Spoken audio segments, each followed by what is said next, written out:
Mayong adlaw kanyong tanan nga nagpaminaw karon nining tulumanon. Kini ang akong suliran.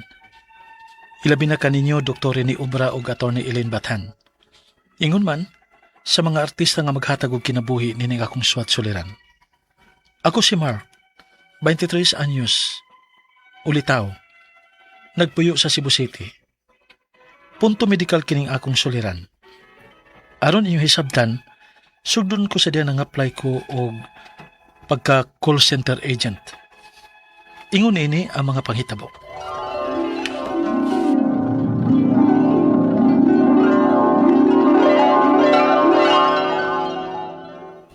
Mga apply kag call center? O ma, mamay dali og mausay kusog kay nga hiring din sa ato. Unya, ano gun kaayo imong kursong gikuha na kung dili nimong gamiton? Ma, ilag og kabalaka gud. Kung nanaw niya ay opportunity nga trabaho nga magamit ng akong kurso, o mobalin ko. Ay, kay bahala oy. Unya kaya nimo. Kasagaran ra ba sa akong nahibawaan? Panggabi igid ang duty anang mga call center. Maana naman kuno ko. Ingon pa sa ako mga kaila kasagaran kuno, maana naman kuno. Mahala, maumang ka. Ikaw good, ikay bahala. Suportar ako nimo. Salamat ma.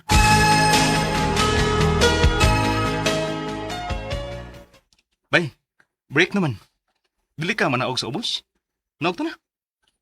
Mag-unsa man ta sa ubos bay? Ay, kuyog na lang good. Dali dayon.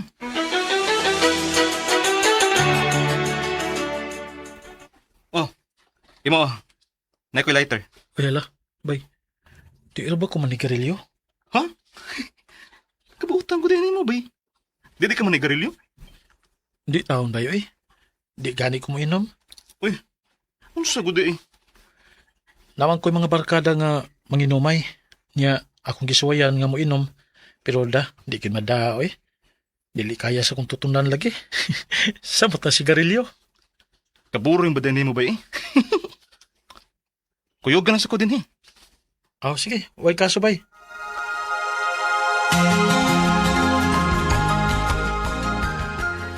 Oh, may kay na uli ka nanak. Sakto kaayo, nakaluto na kong pamahaw. Sige, kaon na. Di na kumukaon ma. Nag-order aming pagkaon ganinang kaadlawon sa opisina. Matuog na ko. Ay, mao ba? Nahala, sige. Tuwag na lang. Ako na lang unya ning initon, inigmata ni mo. Ah, sige ma.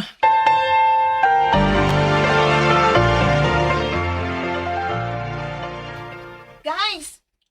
Kasi magpapit order of food ay. Mag-order mi sa fast food. Ah, Mia. Burger og fries ako, Mia. Ako ulit ka puli, anak Mark. Pirmi man ka na imong order. Uy, Magbot pang kay. Wa, no? okay, noted. Isa pa'y magpapit.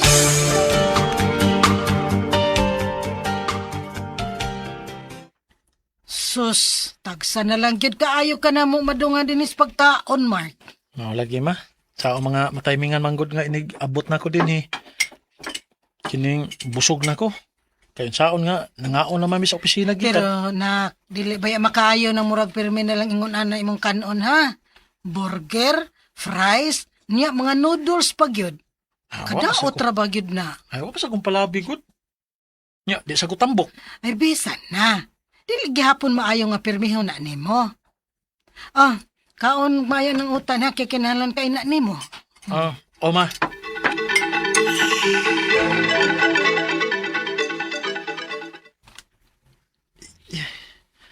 Sakit mo ng tuong bahin sa kong tiyan. Buwan man ako magliw-liw kung ayaw man ko mukaon. Okay. Patad-taoran ko lang eh. Mawara si ko lang eh karong taon-taon.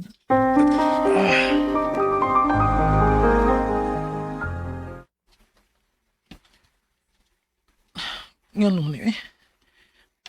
Pila na nakadlaw. Nga sige sakit ang akong tiyan sa tuong bahin. Mura magbisamot ang kasakit ron. Mark, mag-order mi pagkaon. Bakit ka? Ha? Uy, okay ha? Nang raspadin ka. Mia, sakit kay nga akong tiyan. Ha? EL! Si Mark!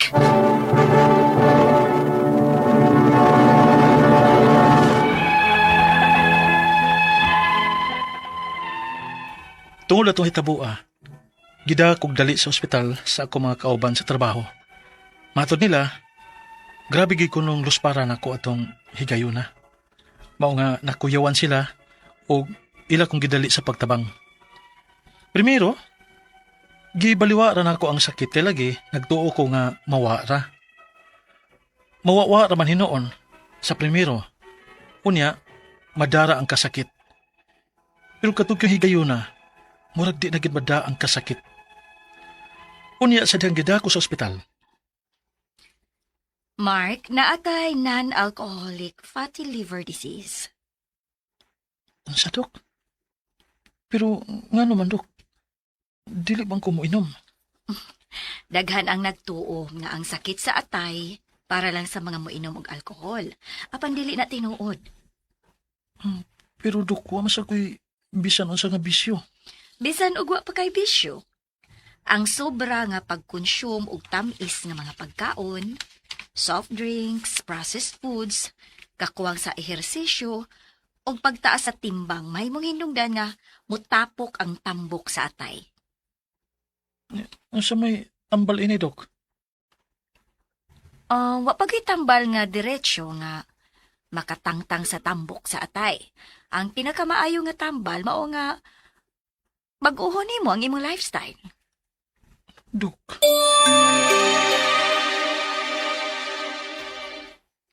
Nak, sige, kaon na. Gilutuan gid ti kag pagkaon nga puno sa sustansya. dili ko ma. Wa ko'y kana. Unsa? Ngano man, Mark? Ambot pa mo yung bisag wa ko'y kibuhat mo na magkapoy akong lawas. Aw, mag-exercise ka. Pero kaon sa aron masudlan ng tiyan nimo.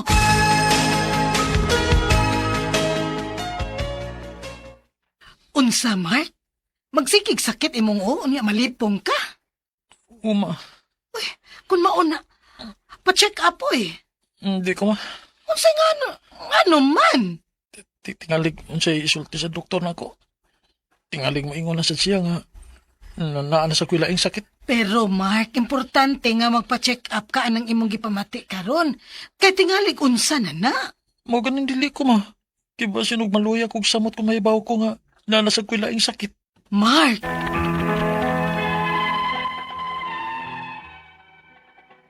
Sa tinuod lang, sige gid upang mugos ang akong mama nga magpa-check up me. Pero ako ray dili. Mao nga nakaunahon na kog padaan na lang ninyo kay mura kog makuyawan nga makigistorya og doktor sa personal o baka direkta niyang isulti nako ang akong sakit kung naa man gani. Ang akong mga pangutana mao kini mosunod. Unang pangutana. Dok, dunay mga higayon nga matintal gid ko og pagkaon og mga processed foods. Pwede maghapon ko mukaon panagsa? Bisan na ako'y fatty liver? O maayo nga maglikay na lang gid ko ini? Ikalawang pangutana. Delikado ba ang fatty liver, Dok? Kung dili siya maayo? Mag-exercise na ba ko usahay, pero tagsayar gid kaayo kay bisan og dili ko tambok, dali man gaay ko nga hangakon. Fatty liver gid kaha ang hinungdan ini, Dok? O posible nga dunay laing hinungdan? Ikatulong pangutana. Karong mga nangagi, Dok, sige glabad ang akong unya malipong ko. Unsa man ka ni? Connected ra ka ni gihapon sa akong fatty liver? Unsa may angay na akong likayan? Ikaw pa to katapusan. Usahay sab, murag muhanap ang akong pananaw. Posible ka nga mo ni hinungdan sa akong pagpanglipong-lipong o paglabad sa akong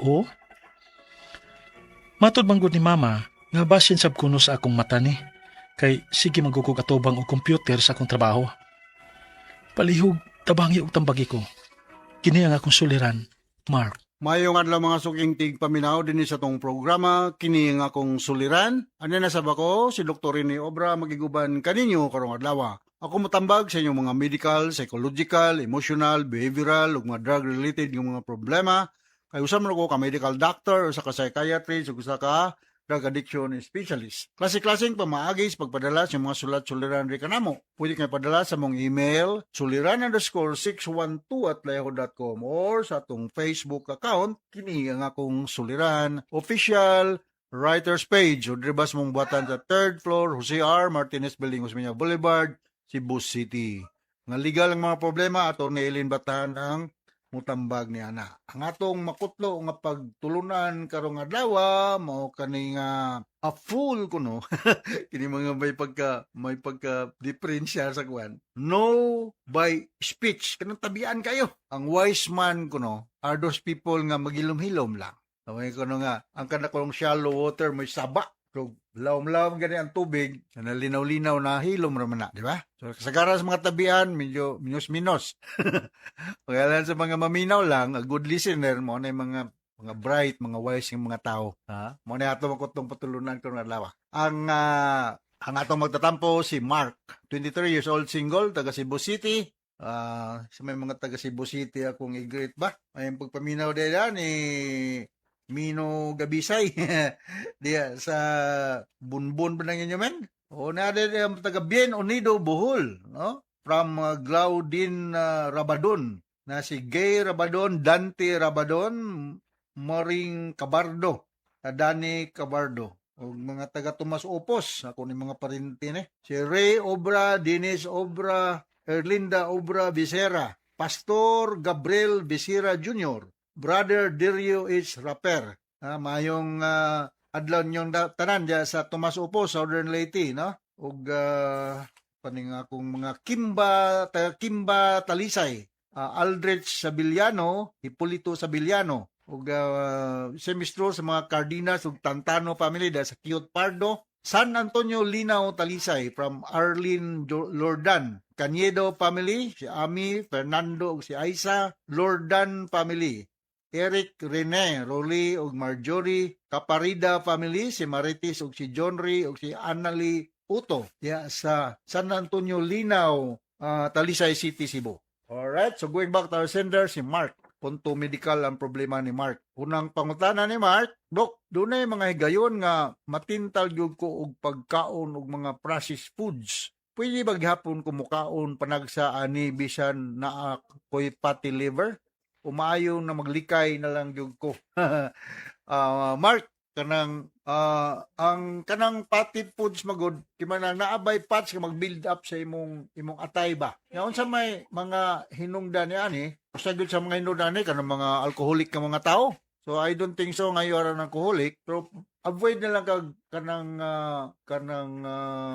pagkaon og mga processed foods, ha? Pagkaon ng mga processed foods. Kay mo dali ka kapuyon, na kay abdominal discomfort, dali ka mura kag kasukaon, mo lower imong appetite, mawadan kag kusog, basta kay na kay liver problem ano yung mga simptoma, ha? Di ka sabot, ubos na imong timbang. Nga sa uban ma-yellow imong kalimutaw ug imong panit. So unsa may buhaton para nga malikayan ni. You decrease sugar, no alcohol, no processed foods, no fried fast foods. Dili ko ma-recommend mo Mark kung ka kaog Jollibee or McDonald's, ha? You may eat egg or rice or a high fiber diet pero minimize ang sugar. Ha? Minimize ang sugar. Pinaka-minimize guni mo ang alcoholic drinks basta magsigip sa kag inom diha og Red Horse, no? So kay lisod na kayo og ang kini mo atong atay mao ni ta mo filter diha fatty liver, no? Fatty liver. Hantod nga mulala ni siya mo grabe mahimong cirrhotic liver. Mo nang uban mga yellow, mo yellow kay ka. Dako imong tiyan, yellow. Nga simbako lang og di matiman dayon mahugog hepatoma or cancer of the liver cells, no? So hinaut dili to maabot diha mo kuan ka avoid processed foods mo ni pangutana. Kaduhang pangutana, delikado ba ang fatty liver, Dok, kung dili na siya maayo? Yes, delikado. Mag-exercise ba baya ko? Mas nindot ang exercise, Dok, pero tagsarugog ko kayo kay bisan og dili kutambok, dali ra ko no siya kay basig dili siya tambok, dali ro kayo ko hangakon. Fatty liver gyud kaha ang hinungdan ani Dok o posibleng dunay laing hinungdan. I suppose kung kag fatty liver nga naa na mga diagnostic procedure nga ginahimo sa imo pagsuta kung naabay problema ang imong atay. So natay mga laboratory workup to know kung normal ba ang liver functioning nimo. I suggest nga you submit yourself for laboratory workup. Ikatulong pangutana, karong mga nangagi dok, sige labad ang akong ulo. Unsa usay malipong ko. Unsa man ka ni dok? Connected ba gyapon ni sa akong fatty liver unsay angay akong likayan. Okay, katong ngay connected ra ya. Kay inoy abnormalidad sa atong lawas sige mo labad man tong ulo. Labad nagfebrile ka. So avoid processed foods, avoid kining mga fried nga fast foods, no alcohol, unya decrease ang imong sugar intake, nga imong carbohydrate intake, ug you may do light exercises. Okay ra nang light exercises. Or you may take supplementary vitamins. Unsa man, vitamin E, nana sa avocado, nana sa watermelon, ay nagandang watermelon da sa inyo. Sa dinhi sa Cebu daghang watermelon. Vitamin D, omega 3 fatty acids ug turmeric tea. Nana baligya na sa kuan, ay mga turmeric tea available. Nindot na siya, makatabang. So, avoid lang nga na yung mga pinalutaw sa mantika nga mga pagkaon. Ikaw pa ito katapusan pangutana. Usahay po, murag muhanap ang akong pananaw. Posible ka nga maunay hinungdan nga akong pagkalipong-lipong ug labad sa akong ulo. Yes, mauna siya. Matod man gud ni mama nga basin po daw sa akong mata na ni kay sige na atubang og computer akong trabaho. Well, kung ngay mo trabaho mga atubang og computer na tay gitawag og 20-20-20, no? Mo pahulay kag 20 minutes, mo tutok ka og kanang lugar nga 20 asa ka na ko for 20 minutes. Murag ma-relax mong matlaba. Ayran po gingog sige na lang gud nga 24 hours halos na lang nga naa ka nagkuan sa computer. So ang daghang kag pangutana kung posible ba ako nga tubag posible, but wa nagikumo sa you will submit yourself for laboratory workup para nga masuta na to kung normal ba ang imong liver functioning test. So natay mga pamaagi pag-test sa atong mga eye problem, akong i-recommend isabi ako kailang ophthalmologist ha. Mga ophthalmologist Jojo Aquino diya sa Perpetual Sucor man na nag-opera sa akong katarak ha. Mayo dito. Yeah, affordable naman po, di man kay mahal. Namang ma-check kung unsabay kuan sa imong mata. Naman sila mga kaymanan pagsuta kung unsabay kuan. Dr. Edward Tan diya sa Maternity Hospital na siya dahil laboratory. Ophthalmologist lang gyapon na siya. Sa Emergo da sa Chongwa. Tumawa na yung mga ophthalmologist na nakaila ko. Alright, so inaot nakasabot ka itong explicar ni mo Mark. Kung nanto sa libuan millions nga naminaw sa itong programa kini nga akong suliran. Ako si Dr. Rene Obra. Thank you very much sa mga kanunayon niyang pagpaminaw sa itong programa. Kini nga akong suliran with Atty. Elaine Bathan. Taas kita greeting din sa itong lugar.